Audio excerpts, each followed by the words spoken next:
یہ دیکھو نا ابھی تو وہ کیا اقبال نے کہا لڑکیاں پڑھ رہی ہیں انگریزی، قوم نے ڈھونڈ لی فلاح کی راہ. ہیں جی یہ ڈرامہ دکھائے گا کیا سین، پردہ اٹھنے کی منتظر ہے نگاہ. ہم جب کہتے تھے کہ اوئے حضرت جنید بغدادی سے کسی نے پوچھا نا کہ جناب بتائیں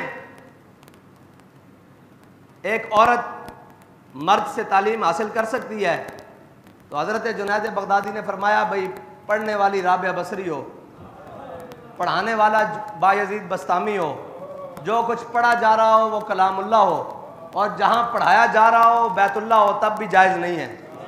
لیکن قوم کہتی تھی یہ مولوی بڑے شدت پسند ہے. میں نے کہا تم نے کیا لیا اس تعلیم سے؟ یہ حوریان مغربی دل و نظر کا حجاب.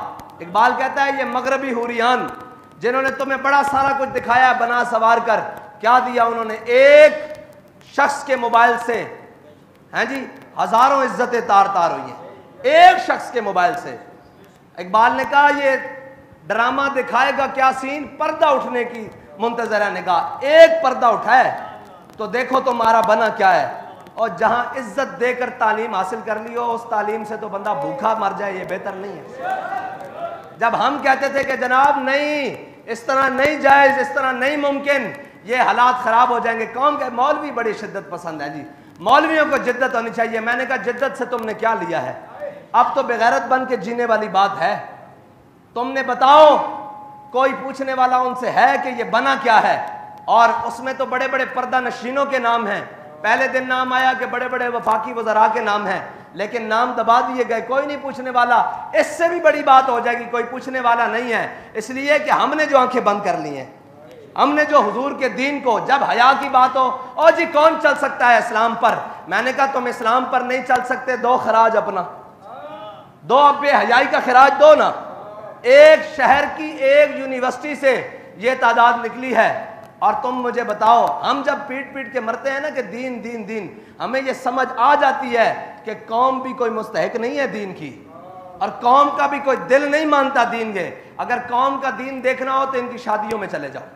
حضرت امام حسین کے کربلا کے اندر صرف آواز ہوئی اونچی رونے کی تو حضرت امام حسین نے آ کر کہا خیموں میں کہ خبردار اب آواز کسی کی اونچی ہو. اور کوئی آواز کسی بات پر اونچی نہیں ہوئی، علی اکبر کا لاشا دیکھ کر اونچی ہوئی تھی، علی اصغر کا لاشا دیکھ کر اونچی ہوئی تھی.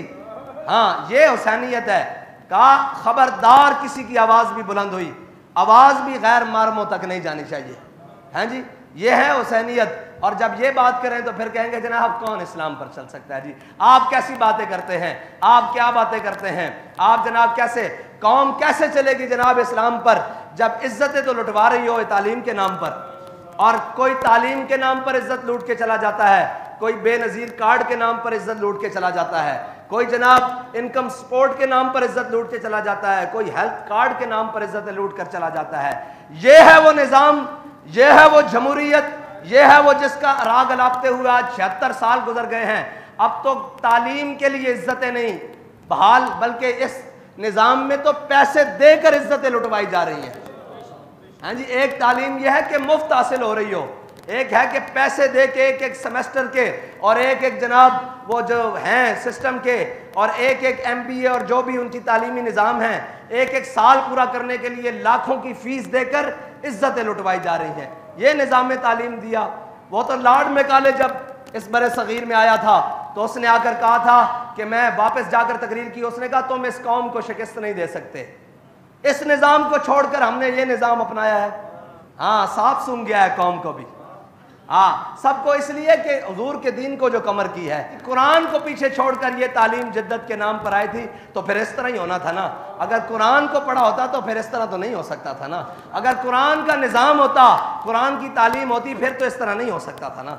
پھر تو حیا اور محبت کا درس ہونا تھا، پھر تو وفا و عشق کا درس ہونا تھا.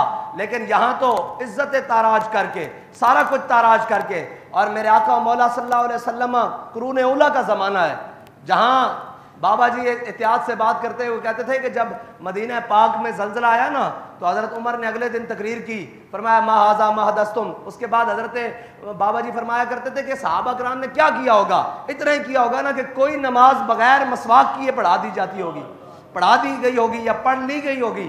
یہی ہوا ہوگا نا، اتنا پاک دور.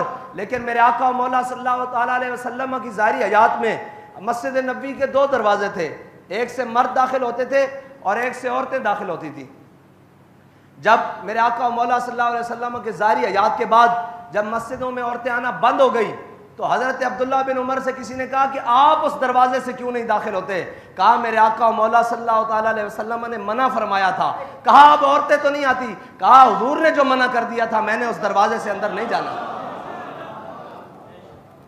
یہ اس قرون اولا کی دور کی بات کر رہا ہوں. اس دور میں بھی حضور نے فرمایا تمہاری نماز تمہارے گھر کے پچھلے کمرے میں زیادہ قبولیت ہے.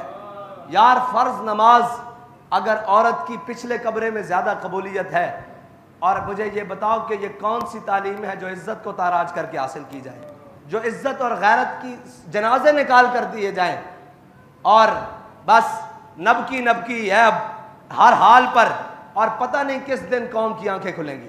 یہ بات آج کی ہے، کل چپ ہو جائیں گے، پرسوں پھر ایک نیا تماشا ہوگا، ترسوں پھر چپ کر دیا جائے گا. یہ جناب اسی طرح چلتے رہیں گے اور صرف اتنا خیال ہوگا کہ چلو جی کوئی بات نہیں، یہ کسی کی بیٹی ہے نا، ہماری نہیں. ہاں ہماری بیٹیوں کا درد تب ہوتا ہے جب دین کا درد اندر موجود ہو. ملت کا درد تب موجود ہوتا ہے جب دین کا درد اندر موجود ہو.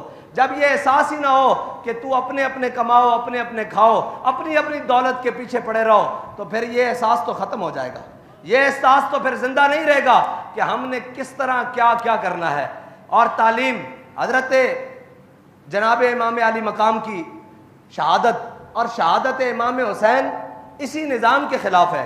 یہ جو نظام آج پوری دنیا پر رائج ہے، استبداد کا نظام، جہل کا نظام، وہ اندھیرا ہی بلا تھا کہ قدم راہ پر تھے، روشنی لائی ہے منزل سے بہت دور.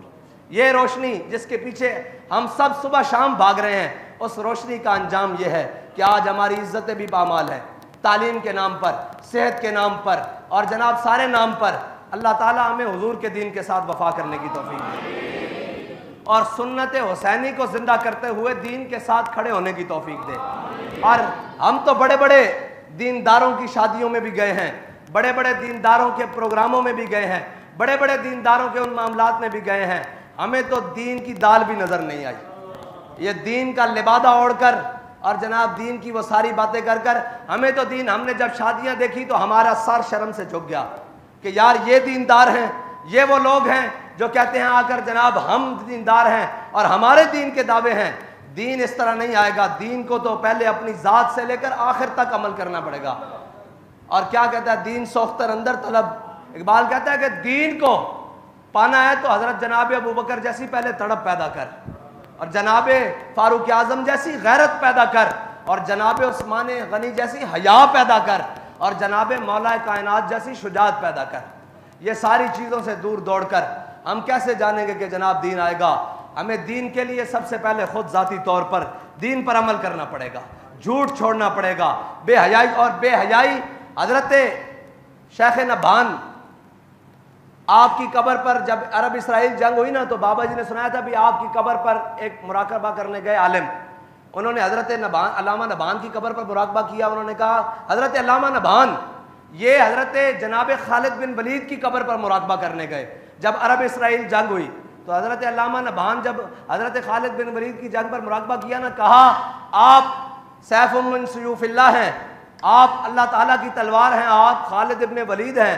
آپ یہ بتائیں کہ اسرائیل اتنا سا اسرائیل ہے اور اتنا بڑا عرب ہے، اس اسرائیل نے عرب کو کیسے شکست دی ہے؟ کیوں نہیں عربوں کو فتح ہو رہی؟ تو حضرت خالد بن ولید نے کہا کہ عربوں سے جا کر کہو کہ تمہارے نوجوان بے حیا ہو گئے ہیں، لڑکے اور لڑکیاں، اس وجہ سے تمہیں شکست ہوئی ہے. جو قوم بے حیا ہو جائے نا، پھر حضرت جناب سیدنا صدیق اکبر نے بھی کہا تھا کہ جو قوم بے حیا ہو جائے پھر اللہ اس کے اوپر اپنا قہر مسلط کر دے گا. ہاں جی، اور اس کے اوپر اللہ عمہم البلا، اور اس کے اوپر اللہ تعالیٰ اپنی بلائیں نازل کر دے گا. اب جب بے حیائی کا عروج اس سطح پر ہے تو پھر ہمیں یہ کہنے میں جناب شرم نہیں ہونی چاہیے یا ہمیں عیر نہیں آنا چاہیے کہ ہمارے ساتھ کیا ہو رہا ہے. ہمارے ساتھ اسی لیے ہو رہا ہے کہ ہم نے اسلام کو چھوڑ دیا. جب میں یہ کہتا ہوں کہ یا اللہ میرا حال دیکھ، آواز آتی ہے بندے اپنا نامہ اعمال دیکھ. اللہ تعالیٰ مجھے اور آپ کو دین کی سمجھ عطا فرمائے. وآخر دعوانا الحمدللہ.